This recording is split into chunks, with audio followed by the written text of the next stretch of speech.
आज का सेशन है हमारा स्पॉटिंग एरर, जो कि हमारे प्रीवियस ईयर पेपर से ही लिए हुए हैं। हम इसके एरर के साथ साथ कुछ रूल्स भी देखेंगे एंड कॉन्सेप्ट को भी समझते हुए चलेंगे। तो देखते हैं, क्वेश्चन नंबर 1 है हमारा, माई फ्रेंड विल नॉट कम। तो यहाँ से शुरू कर देते हैं। ये हमारा सब्जेक्ट है। देखिए स्ट्रक्चर हमारी जनरली क्या होती है, एक सब्जेक्ट होता है, उसके बाद एक हेल्पिंग वर्ब हो भी सकती है और नहीं भी।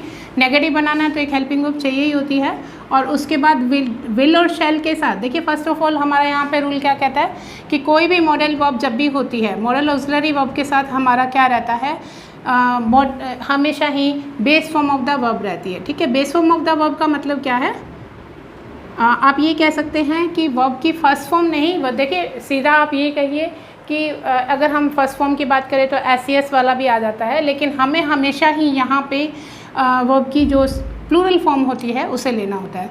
ठीक है, तो यहाँ पे base form of the verb आती है, तो ये भी सही है। नेक्स्ट देखिए, टू अटेंड दिस मैरिज। तो ये तो बिल्कुल सिंपल क्लोज हो गया है हमारा कि my friend will not come to attend this marriage. उसके बाद जो ये अनलेस दे रखा है, ये हमारा एक कंडीशनल क्लोज हो गया है। अनलेस इफ़ जब भी आते हैं तो ये कंडीशनल बन जाता है। Unless he is not invited, जब तक उसे इन्वाइट नहीं किया जाता। तो हमें देखना है कि जब भी कभी अनलेस या अनटिल आता है तो इसमें कभी भी नॉट नहीं लगता। ठीक है, नॉट का यूज़ नहीं होता, यानी एरर पार्ट हमारा है नॉट वाला, तो ये हमारा एरर हो गया यहाँ पर। दूसरा हमें ये भी देखना होता है कि जब अनलेस या अनटिल या इफ़ जब भी कभी होता है तो यहाँ पे कोई भी विल, शैल, कोई भी इस तरह का मॉडल वर्ब नहीं दिखेगा। तो ये भी हमारी यहाँ पे एक एरर हो सकती थी। ठीक है, नंबर 2 में है, professor Lal teaches both history as well as literature each semester. तो हमें यहाँ पे देखना था, ये भी हमारा एग्ज़ाम में आया हुआ क्वेश्चन ही है। तो यहाँ से देखेंगे कि जब ये हमारा बोथ दिया हुआ है, और ये एरर बहुत ज़्यादा आती है एग्ज़ाम में, रिपीटेड एरर रहती है ये। तो बोथ के साथ जो पेयर है वो एज वेल एज का नहीं होता है, बोथ के साथ एंड का पेयर होता है। ये हमारी कोरिलेटिव कंजंक्शन है। तो जैसे बोथ एंड है, उसी तरह से नॉट ओनली बट ऑल्सो का पेयर रहता है। ठीक है, तो ये पेयर वाले जो भी हैं इनमें एरर आ जाती है कई बार। जैसे दे दिया कि नो सूनर के साथ यहाँ पे देन आता है THAN वाला, तो इसमें हमें THEN वाला देन दे देते हैं। तो इस पेयर का भी हमें ध्यान रखना होता है। तो यहाँ एरर पार्ट जो है वो एज वेल एज की जगह हमारे पास एंड आना चाहिए था। नेक्स्ट है, she is wealthy and can afford all the pleasures of life. देखिए ये तो बिल्कुल सही है कि शी इज़ वेल्दी, उसके बाद एक आपका कंपाउंड कंजंक्शन लगा हुआ है, शी कैन अफोर्ड, ये इसी से कनेक्ट कर दिया गया है। तो she is wealthy and can afford कर सकती है, क्या अफोर्ड कर सकती है, all the pleasures of life. तो यहाँ पे आप देखिए जो ये प्लेजर वर्ड दिया हुआ है, यहाँ पे प्लेजर्स नहीं आएगा, ये अनकाउंटेबल नाउन है। ठीक है, और एक्चुअली तो ये एब्स्ट्रैक्ट नाउन है। एब्स्ट्रैक्ट नाउन क्या होता है, जिसमें हम ना तो उसे देख सकते हैं, वी कैन नॉट सी, और ना ही हम उसे सुन सकते हैं, ना ही हम उसे टच कर सकते हैं। ठीक है, क्योंकि उसकी कोई फिज़िकल अपीयरेंस होती ही नहीं है, कोई फिज़िकल ऑब्जेक्ट नहीं होता है ये।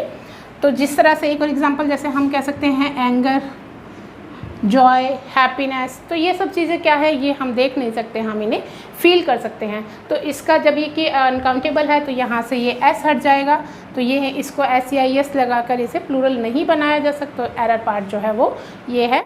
नेक्स्ट क्वेश्चन देखते हैं। देखो, द पैसेंजर्स वर आस्क्ड। अब ये हमारा पैसिव वॉइस में है, जैसे कि वर्ब के साथ हमारे पास यहाँ पे वर्ब की थर्ड फॉर्म दी गई है, तो इसका मतलब ये पैसिव वॉइस में है कि पैसेंजर्स से कहा गया to carefully get down off the train. हमें ये कहना है, यहाँ पे हम कहना चाह रहे हैं कि उनको ध्यान से उतरने के लिए कहा गया।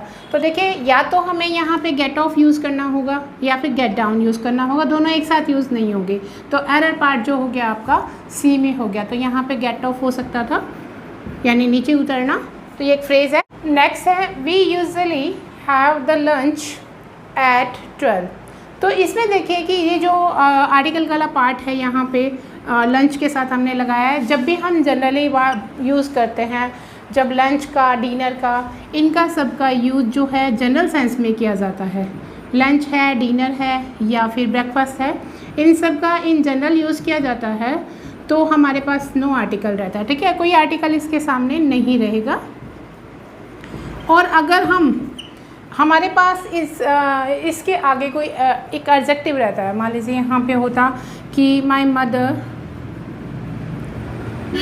Gave me a good breakfast, तो ये एक एडजेक्टिव है, तो यहाँ पे एक आर्टिकल आ जाएगा, अकॉर्डिंगली आ जाएगा, क्योंकि यहाँ तो जी के अकॉर्डिंग आया है, साउंड जो है उसे गुड ग की आ रही है तो हमने अ लगा दिया, नहीं तो अगर ऐसा कुछ होता जिसमें वोवल साउंड आती तो हम एन लगा देते, तो ए गुड ब्रेकफास्ट, ठीक है। और जब अगर इसका कुछ पर्टिकुलर होता, enjoyed the dinner she gave us, means जो डिनर उसने दिया, यानी पर्टिकुलर किस डिनर की बात, जो उसने दिया उसकी बात हो रही है, तो तब हमने इसको द लगा दिया। तो यहाँ पे कोई आर्टिकल नहीं होगा, क्योंकि वी यूजुअली हैव, हम हमेशा सामान्यतः जो लंच लेते हैं वो 12 बजे लेते हैं, तो जब यहाँ पे सामान्यतः की बात आ रही है तो यहाँ पर कोई भी आर्टिकल नहीं लगाना। नेक्स्ट क्वेश्चन में देखिए, he is not as stronger as his brother, ये डिग्री है यहाँ पे, तो ये कंपैरेटिव डिग्री का यूज़ किया गया है। अगर कंपैरेटिव डिग्री एज जो है वो पॉजिटिव डिग्री में यूज़ किया जाता है, तो या तो इसे ऐसे होना चाहिए था, he is not as strong, ठीक है, as strong as his brother ऐसा होना चाहिए था। अदरवाइज इसको ऐसा लिखा जा सकता था, ही इज़ नॉट स्ट्रोंगर, फिर यहाँ पे देन लगाना पड़ता, एज हट जाता और यहाँ पे स्ट्रोंगर के साथ देन हिज ब्रदर, तो ये दो कॉम्बिनेशन बन रहे थे। या तो एज जब भी आप लिखेंगे तो यहाँ पे पॉजिटिव डिग्री का यूज़ होता है, और जब आप कंपैरेटिव डिग्री यूज़ करते हैं तो देन का यूज़ होता है, यहाँ पर एज का यूज़ नहीं होता है। तो एरर पार्ट हमारा हो गया बी में। नेक्स्ट क्वेश्चन में देखते हैं कि क्या एरर है। देखिए क्वेश्चन नंबर 7 देखिए हमारा, द प्रिस्ट कहते हैं पुजारी को, जो कि वैसे पादरी हिंदी में मीनिंग पादरी होता है, जो कि यहाँ अपने चर्च में रहता है।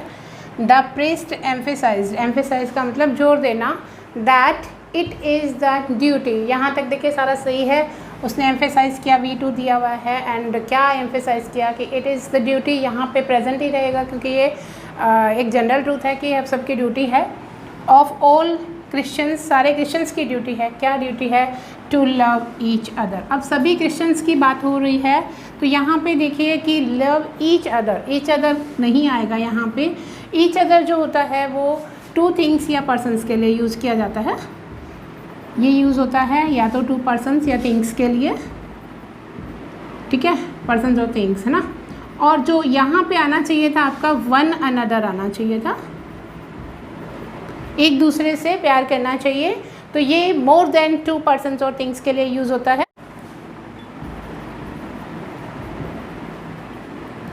मोर देन 2 पर्सन्स और थिंग्स,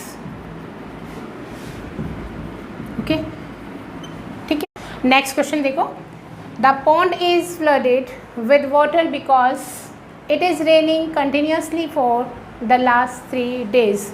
यहाँ पे टेंस की एरर है, तो यहाँ देखिए यहाँ आ रहा है कि इट इज़ रेनिंग, पहले यहाँ से शुरू करते हैं, द पॉन्ड इज़ फ्लडेड, तो ये हमारा प्रेजेंट में है, विद वाटर यहाँ कोई प्रॉब्लम नहीं है, बिकॉज इट इज़ रेनिंग, यहाँ पे हमारा जो टेंस है वो प्रेजेंट कंटिन्यूस टेंस है, कॉन्टीन्यूसली आ रहा है, या अगर सीधा होता इट इज़ रेनिंग कॉन्टीन्यूसली, लगातार बारिश हो रही है चल जाता, लेकिन यहाँ पे दे रहा है कि फॉर द लास्ट 3 days। जब भी हमारे पास सिंस या फॉर का यूज़ होता है, देखिए फॉर का यूज़ होता है हमारा पीरियड ऑफ टाइम बताने के लिए, पीरियड ऑफ टाइम बताने के लिए यूज़ होता है, और सिंस का यूज़ होता है वो होता है पॉइंट ऑफ टाइम बताने के लिए। तो एक गलती थी यहाँ पे, एक एरर ये भी हो सकती थी कि यहाँ पे सिंस दे देते और तो हमें यहाँ पे फॉर लगाना होता।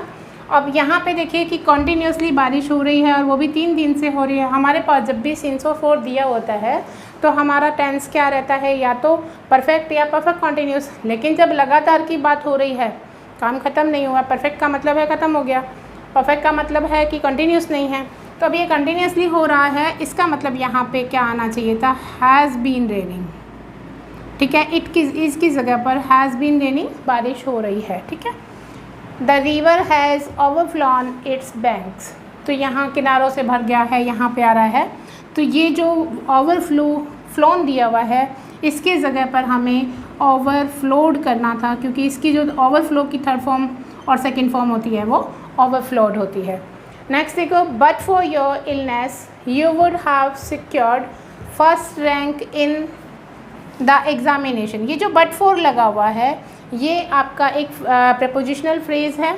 इसके बाद हमेशा क्या रहता है, जैसे नाउन रहता है, यहाँ पे एक नाउन होता है और नाउन से पहले तो एक आर्टिकल या फिर कोई एडजेक्टिव हो ही सकता है।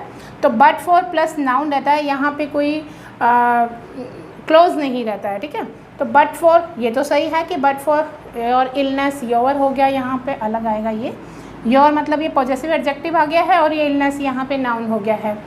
यू वुड हैव सिक्योर्ड, यहाँ पे ये भी हमने देखा कि इसकी जो स्ट्रक्चर रहती है मॉड्यूल ऑक्सिलरी वर्ब के साथ यहाँ पे परफेक्ट में रहती है, यानी हैव प्लस V3 रहती है, तो ये भी सही है।